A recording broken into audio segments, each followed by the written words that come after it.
Hello, good people, and welcome to Hillbilly Cat History. Signed, sealed, remembered.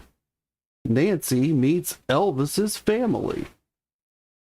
And today we're going to be again on the set of Speedway, where Elvis is playing a NASCAR driver, driving a stock car, much like we see on screen right now. Now, of course, these are much more modern vehicles, but it's amazing how much they've stayed the same and how similar this was to what Elvis was imagining, because, of course, he didn't actually go out to a speedway, but it's what Elvis was imagining he'd be doing as he made this movie.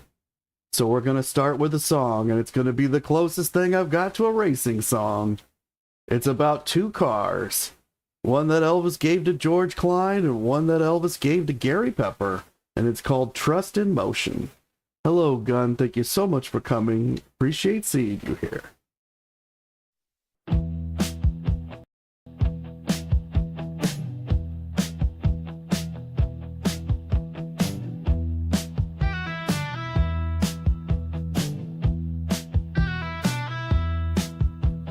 Radio static, Memphis bound, WABQ homes a sacred sound. Green, green grass, again and again. The DJ's risk for a loyal friend. Elvis smiles, no words exchanged, just a test of love on a range. Keys in the dark, showroom and blow, a Cadillac waits in a silent show. Merry Christmas, GK said, a yellow chariot, tears unshed. What's fame and fortune worth, my friend, if it's not something we can lend?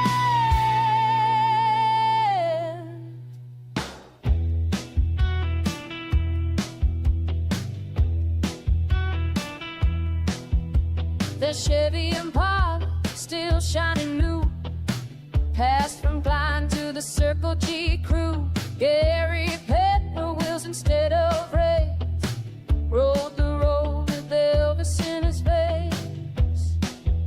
Sterling drove it, errands and guard, a father's devotion, quiet and hard. He couldn't walk, but he moved the crowd. Fancy twisted, but faintness allowed.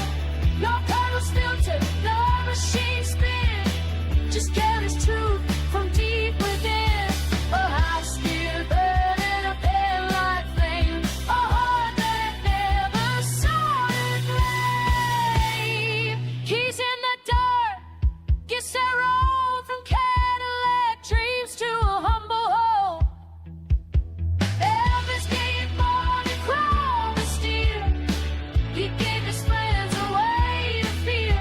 What's fame and fortune, what can you see, if it's not shedding loyalty?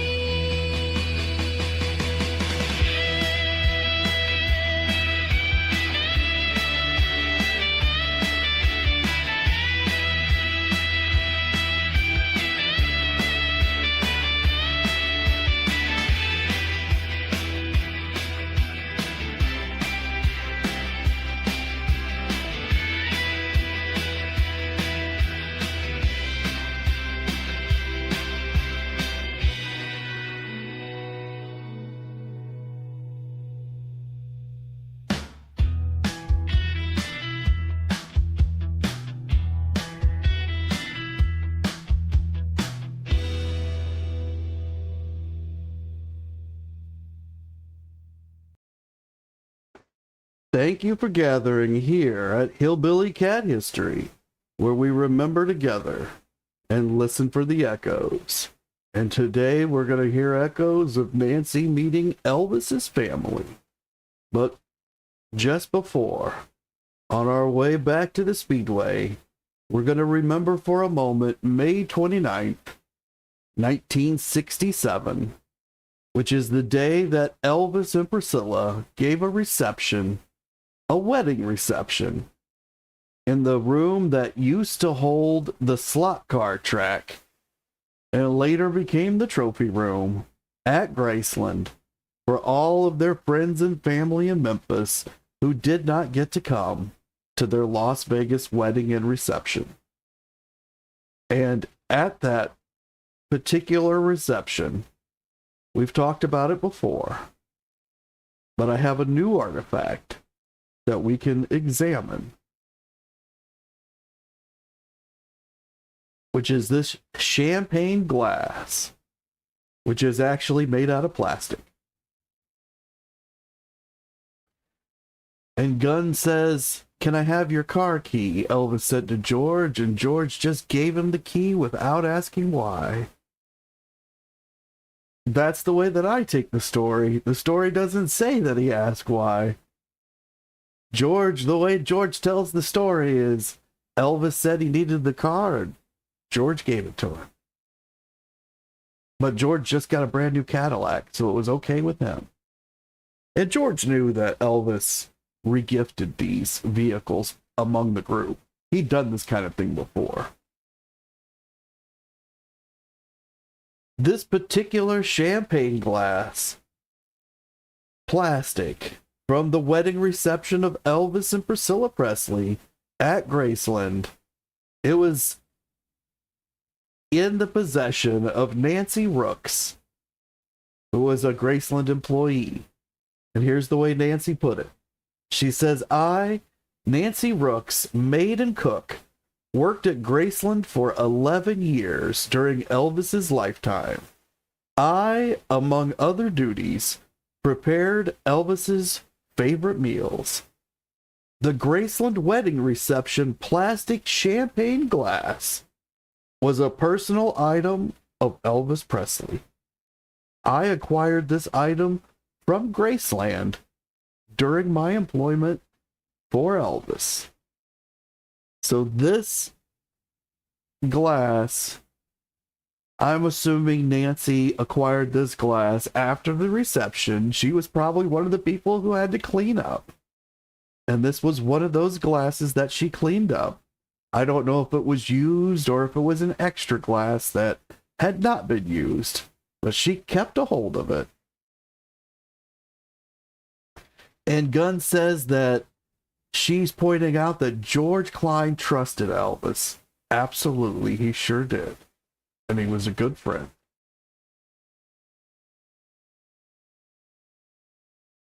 And Nancy, after she left employment, and she worked for them after Elvis passed away, eventually she sold this particular item to a collector, along with her statement that I read to you. And that's how we know about it today. And back on the set of Speedway, Marty Lacker says, Elvis had Priscilla trying to control his personal life, and the Colonel trying to control the business end, and Vernon trying to keep him from having any fun at all. So Marty perceived that Elvis was trapped between three people, Priscilla, the Colonel, and Vernon, and that they were controlling Elvis. Doesn't really give us any backup for that. He just says that's the way he saw it while he was there.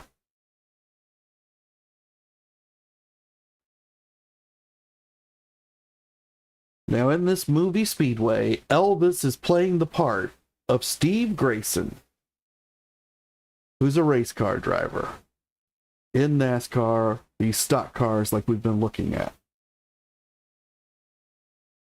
And Steve Grayson is portrayed with a great amount of generosity in the film.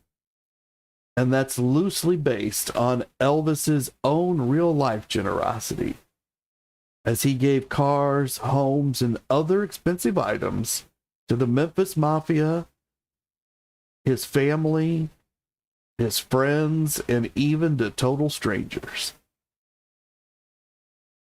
So this character that Elvis plays loosely based on Elvis himself, at least in terms of generosity and obviously good looks.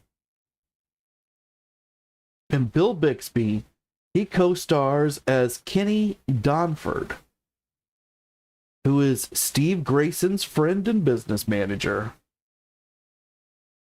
And so I think it's interesting to note that Bill is playing the part that in real life is Colonel Tom Parker. In this fictional universe, it's a much better looking gentleman named Bill Bixby that they call Kenny Donford. But Colonel Tom Parker is Elvis's business manager, and Elvis often describes him as a friend.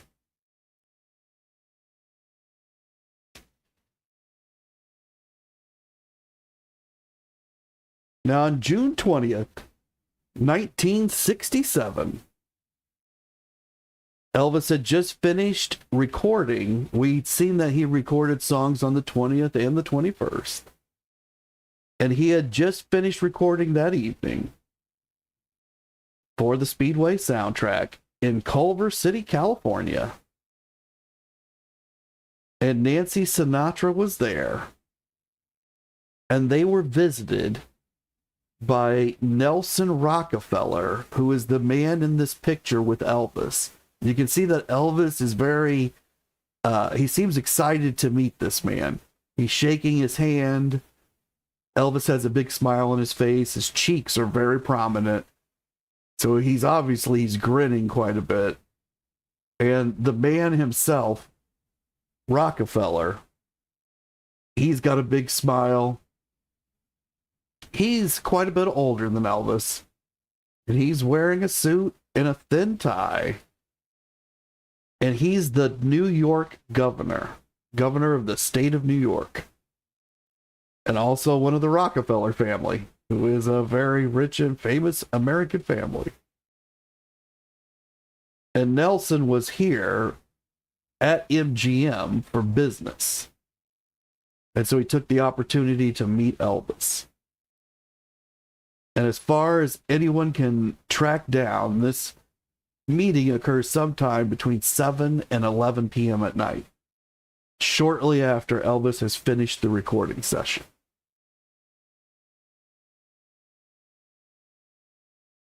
But Governor Nelson, he's not the only person who came to meet Elvis here at the recording session. Quite a few other people. Now, we knew that Nancy was there. And you can see Governor Rockefeller next to her. Nancy is smiling, but in this picture, Governor Rockefeller is ecstatic. And the only person in the picture who has as big a smile as Nelson Rockefeller is the man behind Rockefeller, and that is Vernon Presley, Elvis's father. He has a gigantic smile on his face, which is so unusual in Vernon pictures. Many people believe Vernon never smiled, but here you can see it for yourself. Now, next to Vernon is his wife, who was Dee Stanley. She's now Dee Presley. She looks like it's okay to be there. She doesn't look particularly happy. She's not looking at the camera. She's looking off to the side. In fact, she's the only person in the picture that's not looking at the camera.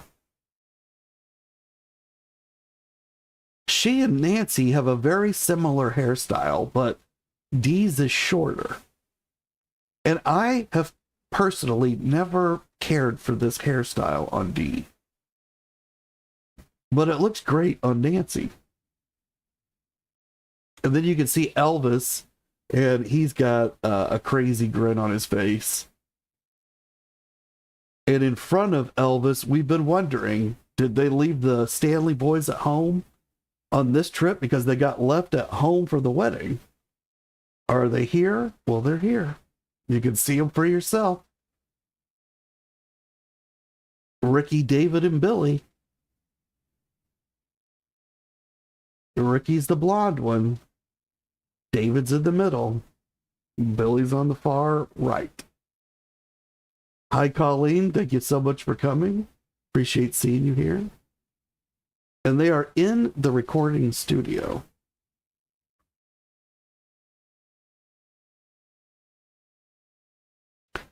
You can see up on the screen behind them that there's like a picture of a stock car that has a lot of smoke coming out of it. I think that is a film screen and that they were running some film to help them orient themselves into the racing mode of thought as they sang these songs. Not positive about that, but I think that's what that is.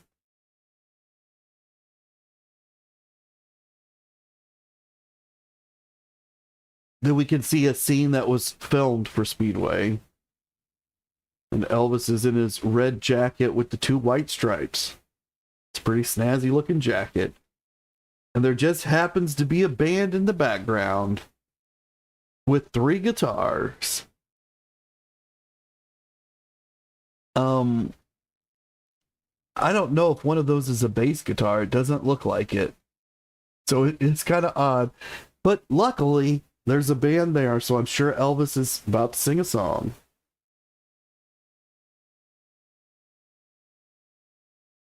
And Colleen says that Vernon looked so happy there. He sure did, didn't he? He had a big old smile on his face. Now, Bill Bixby, he grew up in the San Francisco area of California. And he was the only child of a department store owner. So I don't know what that means in terms of how Bill grew up, but it makes me imagine that he had nearly any toy that he wanted. Or that he at least got to play with quite a few. He might have had to do a lot of sales work. Because you got to sell stuff in a department store, or he might have done a lot of inventory at one point. But I thought it was interesting that his dad was a department store owner, and he was the only kid.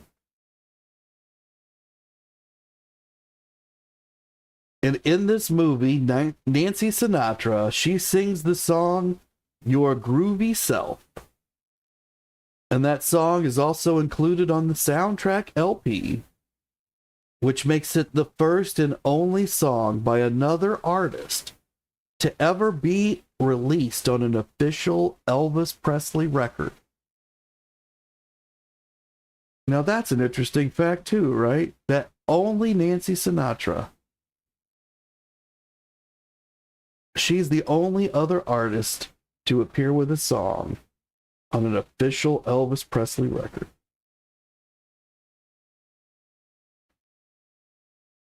Now, Renata Alder, who was a New York Times movie critic, and she watched Speedway and she criticized it. She said, Miss Sinatra is far better singing than dancing or acting. These boots were made for walking spirit is just too formidable in a dancer. So Renata did not like Nancy in this movie. She felt she should have stuck to the singing. Seems kind of mean, but that's the way Renata Alter felt about it.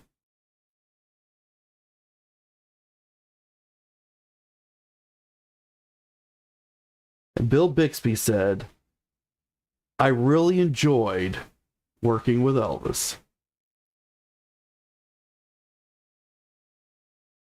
In this picture, we can see Elvis with Nancy, and he holds her up close to him while he has a guitar in front of them both, showing her how to pick a few chords. And again, there's a band behind them. It's probably lucky because I'm assuming there's a song going on right here. There's a lot of people dancing.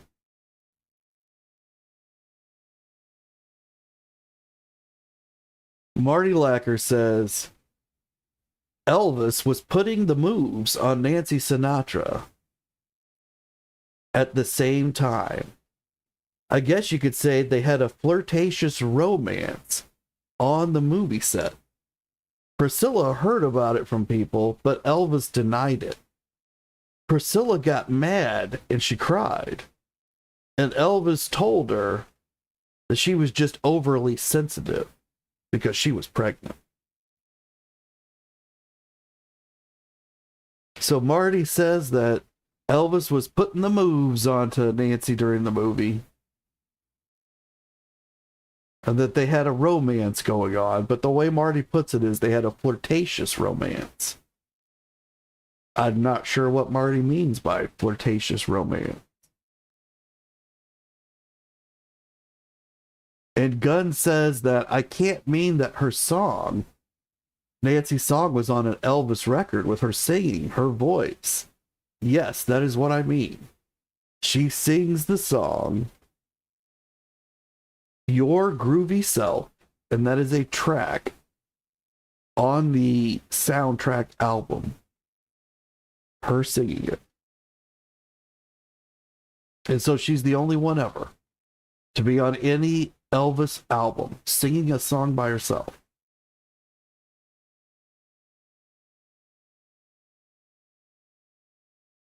Now the press, they asked Nancy Sinatra, did you have a fling with Elvis during the filming of Speedway? And Nancy said, I wish I had. So she apparently denies it because she says, I wish I had. She does let us know that she desired Elvis. And then in 2004, on Geraldo, seems like Geraldo's always getting involved in these Elvis stories. And Gunn says that she doesn't think that Elvis dared to have a romance with Frankie Boy's daughter, with the chairman of the board's child. Well, I don't know. I mean, he'd already had a romance with Frankie's girlfriend right after he got back from the army on GI Blues. He had a romance with Juliet Prowse, who was at that time dating Frank Sinatra. And Lamar has a very funny story about it. Several very funny stories, but one in particular. But that's not this video. We'll have to tell those in another one. But here, Nancy appears in 2004 on Geraldo. And Geraldo says, did you and the king get it on? And so Nancy answers, I wish I could say yes, but no, didn't happen. When we did the film, he was married and pregnant. There were very strict rules about that sort of thing. And Geraldo follows up. Says, rules with your family? So this gun kind of applies to Frank. Did Frank say he couldn't be with Elvis? And Nancy says, I don't know about my family, but with me, there was flirting, but just friendly flirting. So Nancy says that the decision was hers. That he was married and she didn't do things with married people.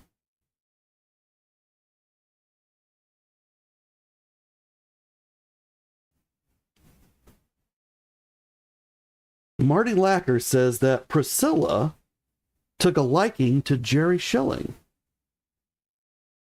because Jerry was a good-looking guy. And Elvis said he thought Priscilla had the hots for Jerry. So Marty puts this statement in this time period. He doesn't really say exactly when this happened. But it seems like Elvis may have been flirting with Nancy, and Priscilla begins to flirt with Jerry. But again, Marty, we know, is bad about mixing up time periods.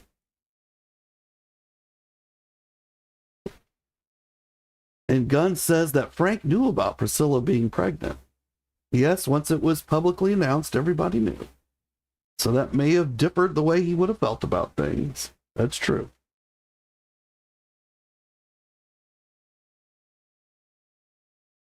Nancy Sinatra says there was flirting, but just friendly flirting. Actually, we were like the Katzenjammer kids. I believe that's a reference to a newspaper comic strip, or like a film serial series that was like The Little Rascals. It's way before my time. So probably before I would think anybody's time that's watching this. I think it dates all the way back to the 20s or the 30s. But I am not sure. I did mean to look that up, but I'd forgotten about it. But it's a pop culture reference that goes way, way back. But it's basically saying that they were like the children, like the Peanuts gang, like Charlie Brown and his friends. So this wasn't real flirting or adult flirting. This was more like being kids. And Bill Bixby says that Elvis was forced into isolation by the nature of his fame. And Gunn says, but Jerry and Priscilla, could you please make out the truth about them in another video?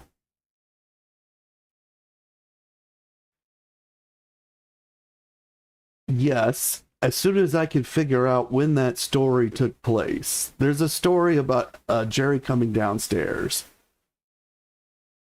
And it must be sometime in this period, because I know something else about Jerry that's coming up. But yes, we will try to get to the bottom of that, Gun. It just now occurred to me when you asked that question that has to be, well, it may have been previously in the previous year. So I'll look it up and see if I can figure it out.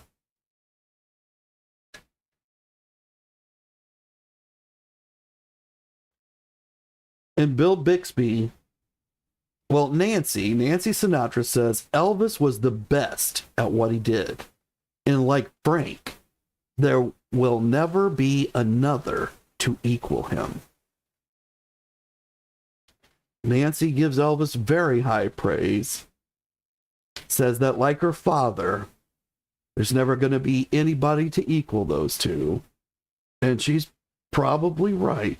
They were both extraordinary in their times. Elvis, he seems to have eclipsed Frank.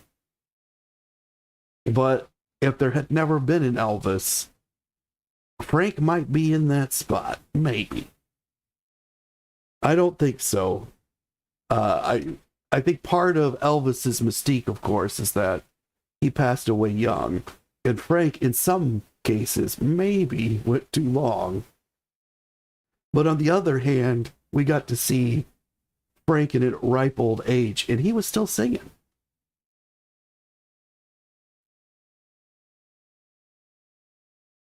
And Bill was telling us that Elvis was forced into isolation. That Bill only saw him for 2 movies. But he perceived that Elvis was isolated not because he wanted to be, but because fame required that he be isolated. And Bill says Elvis was one of the people who reached such a recognizability factor that normalcy was no longer one of the gifts of life. Bill is telling us that even though he's famous, people know Bill, they've seen him on TV, he can still go to a grocery store. And he can still do all of his regular grocery shopping. And he's going to make it out of the store and back home, and he might sign a few autographs. Elvis can't go to the grocery store. He'll never get back out. If he did get back out, he'd never be able to get his packages back to the house. That kind of life is no longer possible for Elvis. Can't go into a movie theater. Can't go anywhere in public.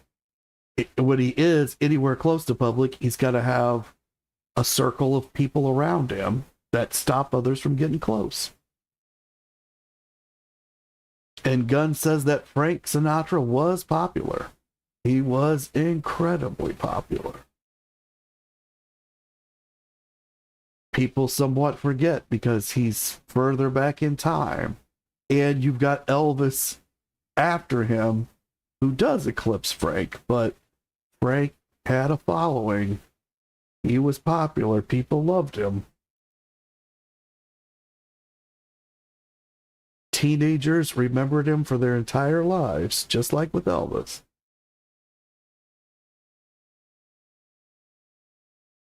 And then on July 1st, 1967, someone returns to Elvis's life.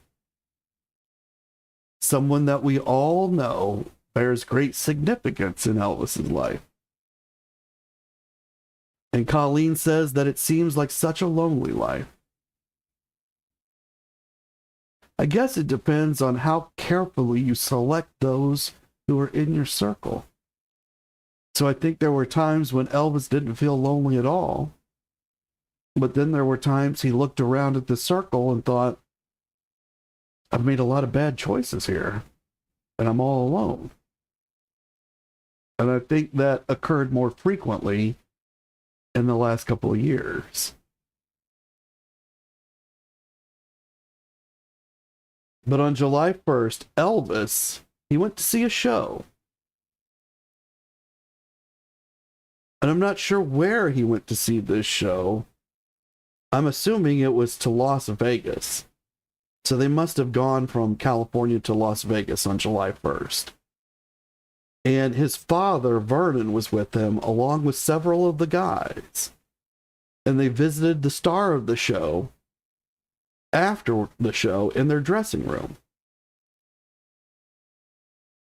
And then the star and Elvis, they slipped off to a private area of the dressing room. Someplace that had a door between them and everybody else. And Elvis shut the door. And that person, we could see on screen, and that was Anne Margaret. Hello, Cassandra. Thank you so much for coming. Appreciate seeing you here. I'm not exactly sure when this picture of Anne Margaret was taken, but you can see how beautiful she is. And I assume she was somewhat like this, glamorous in this sense for a show. So probably looked similar to this as she spoke with Elvis privately in this private area of her dressing room.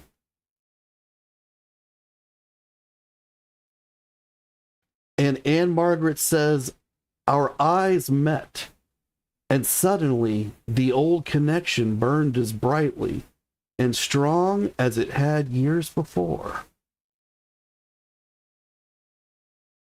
Now, Elvis got married a few months before. This is July 1st.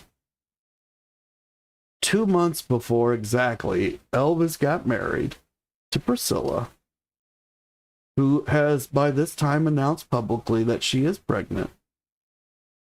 And Anne herself got married on May 8th. And so she is not quite 2 months married.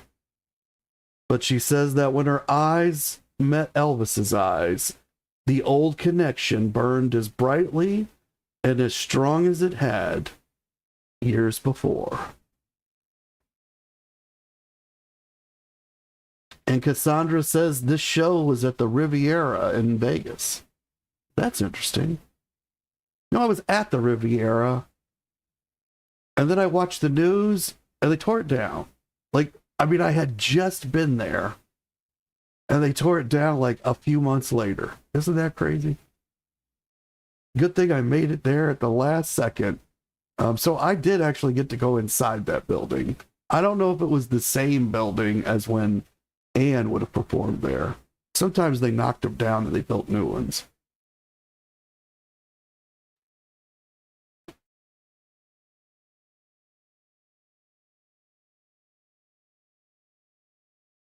And then for a few moments, Elvis and Anne, they spoke about the good times that they had shared in the past.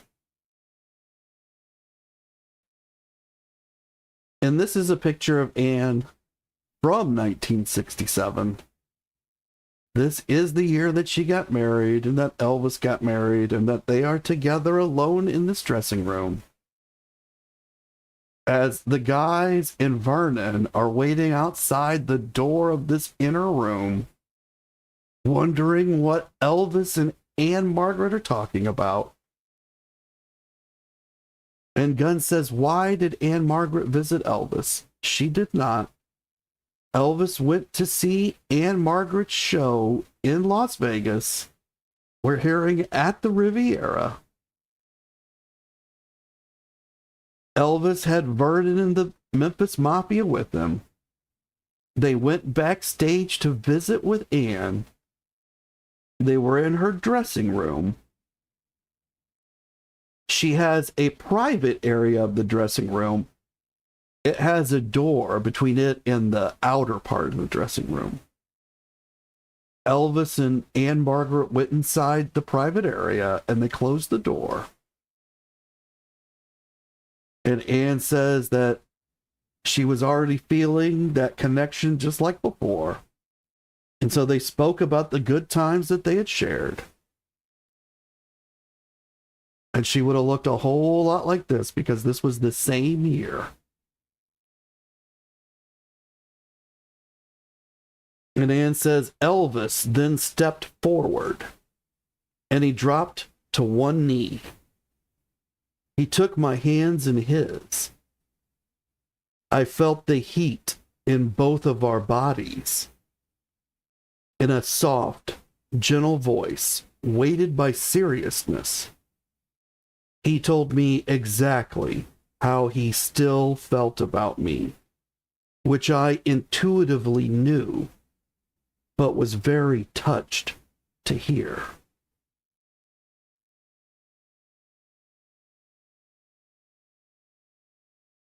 So Anne shares this moment with us.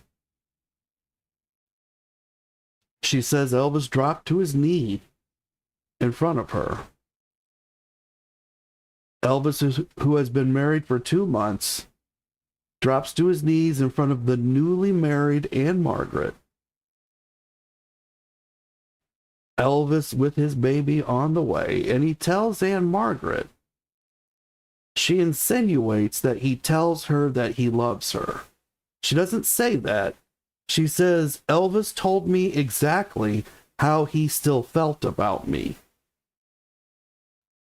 That doesn't say that Elvis said he loved her. It insinuates it. We walk away feeling like that's what's said. I'm not sure that's what Anne said. But she says, however it is that Elvis felt about her, she already knew it, but she was touched to hear. So it's something endearing, if it's not love. Hi, Luann. Thank you so much for coming. Appreciate seeing you here. And Gunn says that Elvis and Anne Margaret are a mystery.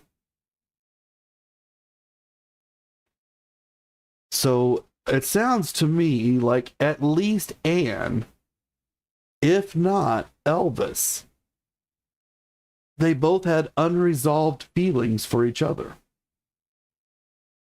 But they both entered into these marriages. Now, for Anne Margaret, her marriage is a wonderful idea because it seems to last a very long time. And it seems to be personally wonderful for her. But for Elvis, it seems to be kind of the opposite. But at this moment, they're both backstage telling each other something about how they feel about each other. Now, Anne Margaret doesn't say she tells Elvis that she loves him or that she reveals anything to him. And she doesn't really tell any of the rest of the story.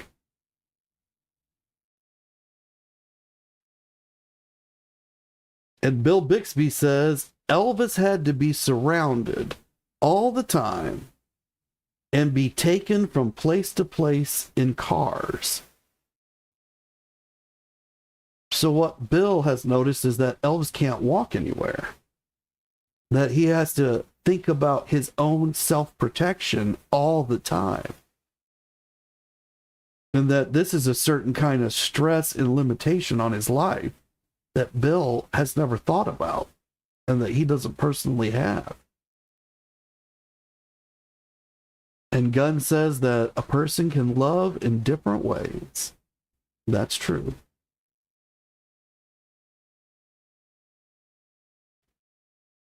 And Priscilla on July, well, I was wrong. Priscilla had not yet revealed that she was pregnant. I've got the timeline wrong here. I was thinking it was in June, but it was July 12th. So Elvis goes to see Anne Margaret. And then 12 days later, or 11 days later, Priscilla has just learned that she's pregnant. And she calls Elvis on the set while he's in the dressing room. And Elvis comes out and he announces that Priscilla is pregnant.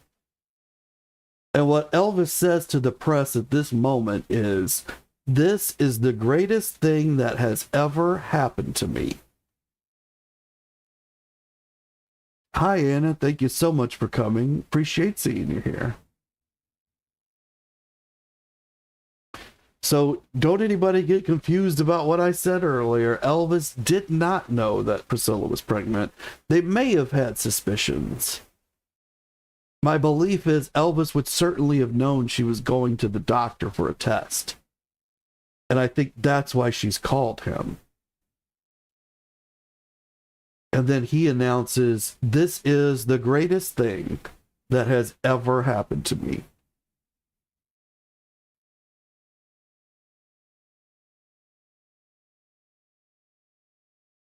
At home, privately, Elvis gives Priscilla a new affectionate nickname, and he calls her Belly.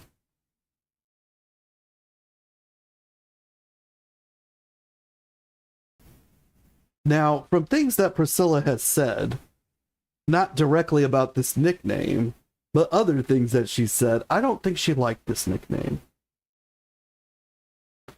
And Anna asked who was that woman in the picture. The one in the lingerie. This is listed on the internet as Anne Margaret in 1967. So I don't know if this is what she was doing on stage or not. If we look at her face here,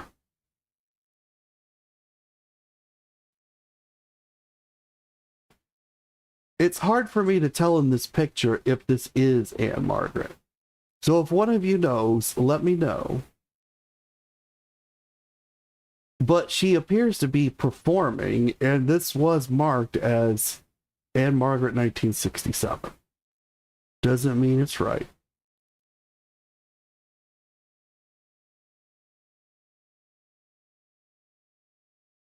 But Priscilla's got this new nickname of Belly. And she apparently doesn't feel like she likes this name. And Priscilla says Elvis was always talking about women who let themselves go when they were expecting, who used it as an excuse to gain weight. So I actually lost 8 pounds when I was carrying. I ate only eggs and apples. I never drink milk. And Priscilla says this in a very proud way. She's very proud that she did not gain any weight, that she actually lost 8 pounds,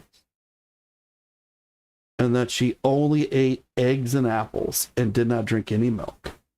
That's what she attributes to helping her lose that 8 pounds and staying slim while being pregnant.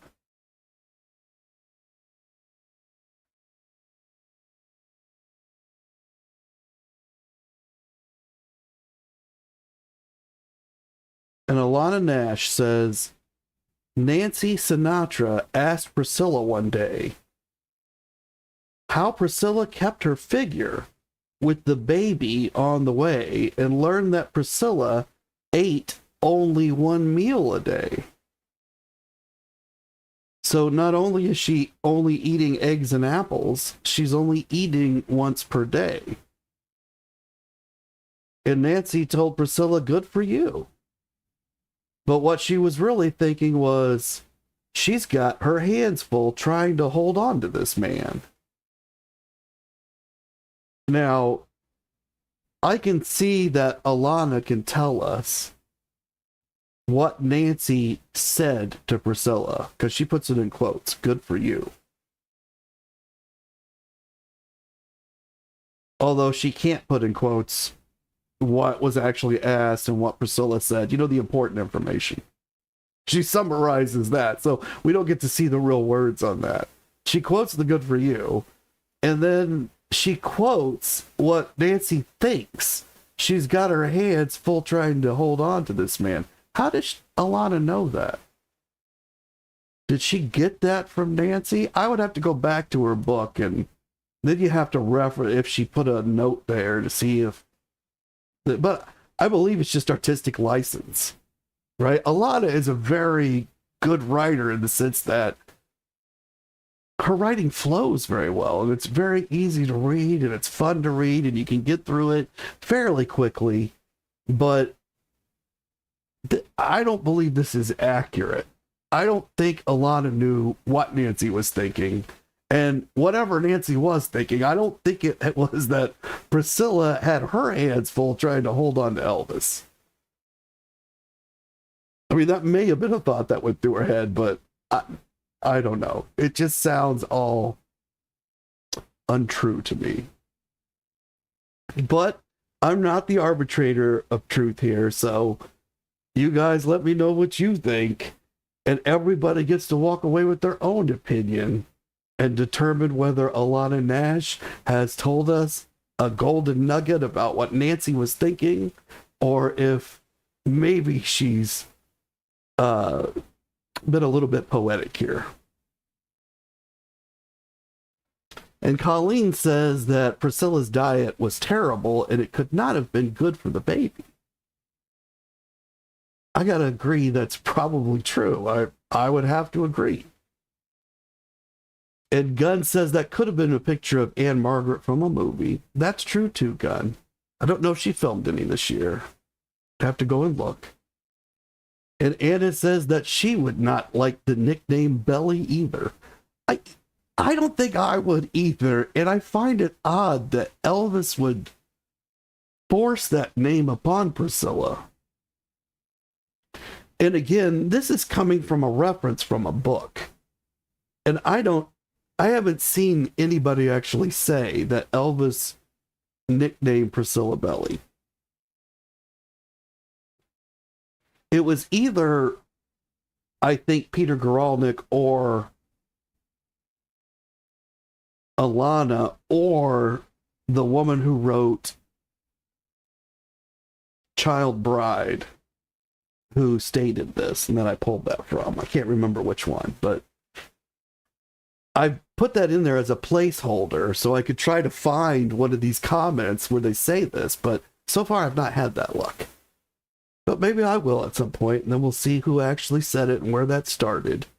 But it just seems really anti-Elvis, right? Like, he had to have known that that really would have bugged her. Because she was... And she also says that he said things to her about women getting fat. And I think he would have known that would have irritated her too. So that kind of indicates that they must have already been having some kind of issues, because normally Elvis is very thoughtful about the way that he treats people. And Luann says that that was risky, having just eggs and apples while pregnant, and she's never heard of that. I have never heard of it either. And Gunn says that Nancy was a nice girl, so she doesn't think that she meant that. And Gunn says it depends how you use the name Belly as to, if it's good or if it's bad. That's true too. If she knew that he said it lovingly, I probably wouldn't have bothered her. And I kind of think that a newlywed couple might bond over the woman's belly when she's pregnant, because it's about to start their family, right? So, I don't know. He does tend to have odd nicknames for his girlfriends anyway. So it's kind of an Elvis trope. It's just something that he does. And you'd think she'd be used to it. And Colleen says that if it's used lovingly, it could be about being so excited about the baby, and that wouldn't have bothered her.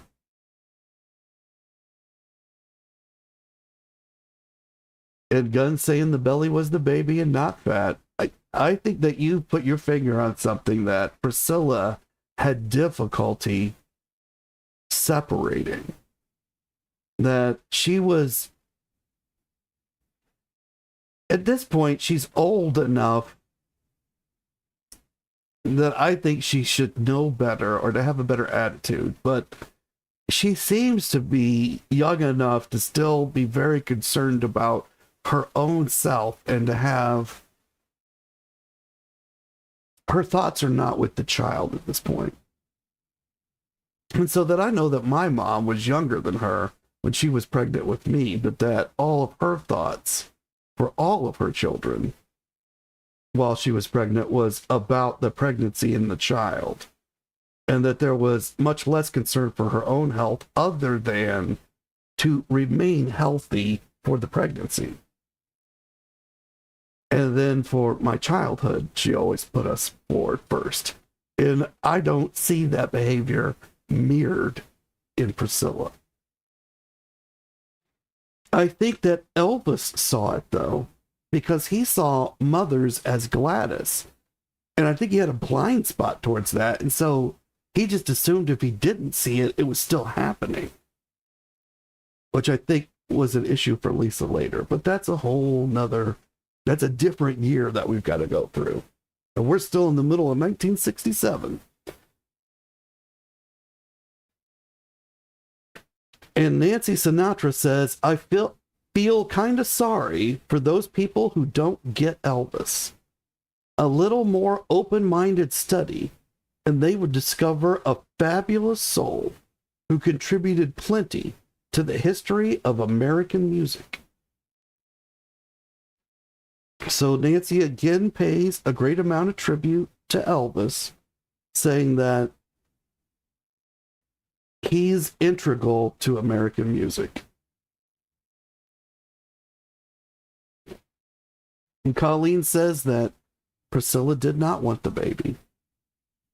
That's a determination we've each got to make as we look at our actions, but these early actions, well, they're not indicative that that's where her thoughts are, that her thoughts are on her upcoming family. They seem to have come through this wedding, and she became acquainted with the riches of life as she learned about the gifts. And now she's in this period where she spent some time alone with Elvis. But now they're out here filming this movie, and now she's pregnant, and she feels like they haven't spent enough time alone together. And so there are these reasons of her own that she's, and it makes you wonder why she wanted to get married in the first place, if her feelings were not for family, or how the two of them could have been so out of sync about it. And Gunn says it's so sad because it explains why she didn't like being called Belly. But Elvis was proud of her belly. Exactly. So I think we're seeing that tension played out right here at the very beginning of the pregnancy. But that's as far as we're going to make it for today. And when we come back, we'll still be in Speedway. And we'll hear some more from Bill Bixby and Nancy Sinatra. Maybe some more surprises. And until then, I'm going to leave you with a song. And this is a song about Charlie Hodge and a rumor that he heard and that he believed and retold as if it was truth. Because to him it was truth. And so this is truth that sounds like lies. Y'all keep taking care of business. No whisper in the family halls, no doctor's word, no shadowed calls. We searched the papers after he was gone. No cancer written, no sickness drawn. Yet silence breaks in fractured skies. Truth that sounds like lies. Charlie spoke with kindness deep, repeating words he thought to keep, protecting Elvis, guarding flame, or echoing voices without a name. A loyal friend, a gentle guide, truth that sounds like lies. Three voices sing in broken time, each one honest, each one blind. The story bends, the rumor flies, truth that sounds like lies. Fracture born of love's disguise, truth that sounds like lies.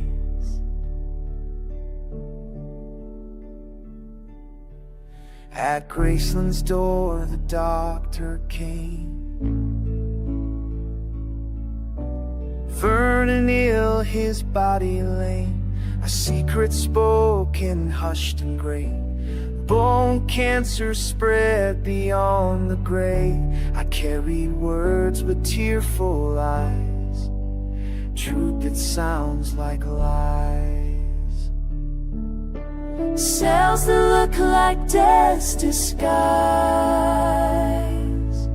stained and studied, no disease inside. Not cancer's marked, but nature in her body a breaking, nothing to mend. Science clears, but rumor cries, truth that sounds like lies. Each heart believed what it was told, each hand held fragments, shards of gold. But when the pieces fail to bind, the world calls false what's true inside.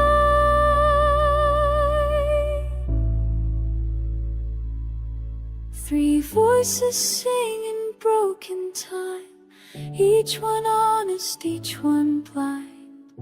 The story bends, the rumor flies, truth that sounds like lies. Fracture born of love's disguise, truth that sounds like lies.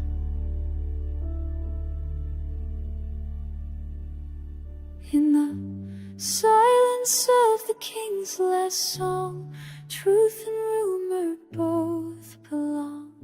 A sacred ache beneath the skies, truth that sounds like